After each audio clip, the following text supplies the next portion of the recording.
അനുവാദമില്ലാതെ മകന്റെ കാറിന്റെ ഡോർ അച്ഛൻ തുറന്നു, പിതാവിനെ അടിച്ചു കൊന്നു. കോട്ടയം കാഞ്ഞിരപ്പള്ളിയിലാണ് സംഭവം. ചേപ്പുംപാറ പടലുക്കിൽ ഷാജി ജോർജാണ് മരിച്ചത്. മകൻ രാഹുൽ ഷാജിയെ പോലീസ് കസ്റ്റഡിയിലെടുത്തു. ഞായറാഴ്ച വൈകുന്നേരം 3 മണിയോടെയായിരുന്നു സംഭവം നടന്നത്. കാറിന്റെ ഡോർ തുറക്കുന്നതിനെ ചൊല്ലി അച്ഛനും മകനും തമ്മിൽ തർക്കമുണ്ടാകുകയായിരുന്നു. തുടർന്ന് മകനായ രാഹുൽ വീട്ടിലുണ്ടായിരുന്ന അലവാങ്ക് ഉപയോഗിച്ച് അച്ഛൻ ഷാജിയെ അടിച്ചു. ഗുരുതരമായി പരിക്കേറ്റ ഷാജിയെ നാട്ടുകാർ ചേർന്ന് ആശുപത്രിയിൽ എത്തിച്ചു.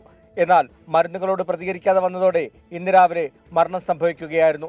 നാട്ടുകാർ വിളിച്ചതിനെ തുടർന്നെത്തിയ പൊൻകുന്നം പോലീസ് വീട്ടിൽ നിന്ന് രാഹുലിനെ കസ്റ്റഡിയിലെടുത്തു. തുടർന്ന് അറസ്റ്റും രേഖപ്പെടുത്തി.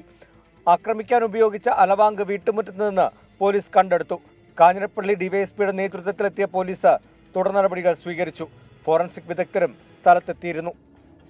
24 കോട്ടയം.